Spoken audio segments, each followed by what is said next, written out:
মোৰ মৰমৰ ছাত্ৰ-ছাত্ৰীসকল, তোমালোকলৈ নতুন এটা ভিডিঅ' লৈ আহিছোঁ।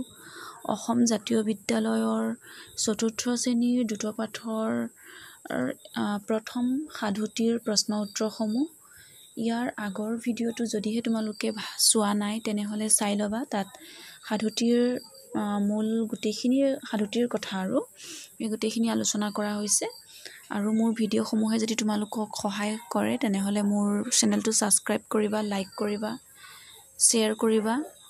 আহাচোন সাধুটিৰ প্ৰশ্ন উত্তৰসমূহ আমি চাওঁ। প্ৰথমে প্ৰশ্নসমূহ কিনো আছে তাকে চাই লওঁ। প্ৰথম ১ নম্বৰত দিছে একোটিকৈ বাক্যত উত্তৰ লিখা। মানুহজনে ছাগলীজনীক বাটতে কিয় এৰি গৈছিল? মানুহজনে কিয় এৰি গৈছিল বাৰু? তোমালোকে যদিহে নিশ্চয় পঢ়িছা নিশ্চয়, আৰু তেনেহ'লে তোমালোকে পাৰিবা। চোৱাচোন, মই লিখি দিছোঁ। মানুহজনে ছাগলীজনীক বাটতে কিয় এৰি গৈছিল? প্ৰথম প্ৰশ্নটো আছিলে। উত্তৰ চোৱা। বাটত যাওঁতে ছাগলীজনী উজুটি খাই পৰি খুৰা হোৱা বাবে মানুহজনে ছাগলীজনীক বাটতে এৰি গৈছিল। তাৰ পাছৰ প্ৰশ্নটোত সুধিছে, চোৱাচোন।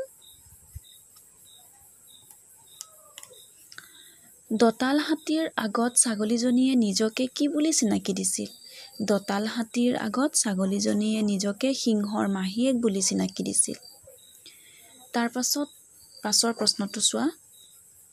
ছাগলীজনীয়ে শিয়ালক কি কি খাওঁ বুলি কৈছিল? ছাগলীজনীয়ে শিয়ালক বাঘ, ঘোং আৰু হাতী খাওঁ বুলি কৈছিলে। ২ নম্বৰত চমু উত্তৰ দিয়া।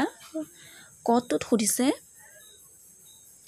মানুহজনে ছাগলীজনীক এৰি যোৱা ঠাইডোখৰ কেনে আছিল? মানুহজনে ছাগলীজনীক এৰি যোৱা ঠাইডোখৰ বাটৰ ওচৰত কোনো মানুহৰ ঘৰ-বাৰী নাছিল আৰু বৰ অগাধ হাবি আছিলে।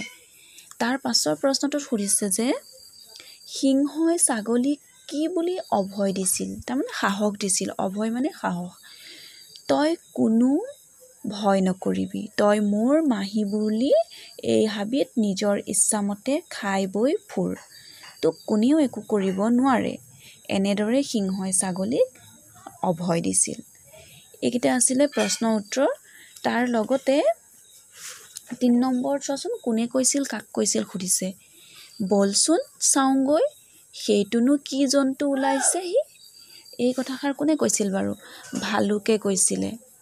ভালুকে শিয়ালক কৈছিলে। শিয়ালক কৈছিল।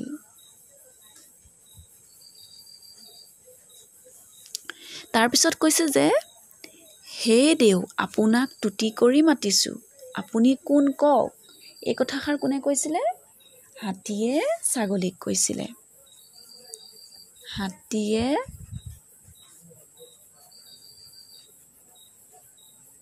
ছাগলীজনীক কৈছিলে, হয়নে নহয়? ছাগলীক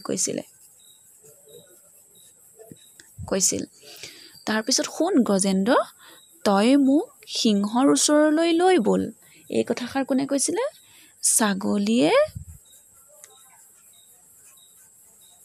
হাতীক কৈছিলে।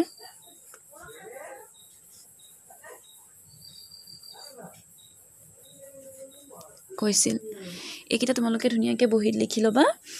আৰু এই শব্দ অৰ্থখিনি চোৱাচোন, দেখিছানে? তিলা মানে কি হয়? তুতি কাক কয়? অভয়, পেটতে হাত ভৰি লুকা, আপোনাৰ, অথন্তৰ। এই গোটেইকেইটা মানে শব্দ অৰ্থকেইটা তোমালোকে লিখি ল'বা। আৰু এইকেইটা অৰ্থকেইটা মনত ৰাখিবলৈ যত্ন কৰিবা। তেতিয়া তোমালোকে সাধুটি সোনকালে বুজি পাবা। আৰু মোৰ ভিডিঅ'টো যদি ভাল লাগে লাইক, শ্বেয়াৰ, কমেণ্ট কৰিব পাহৰি নাযাবা আকৌ। ধন্যবাদ। Bye bye.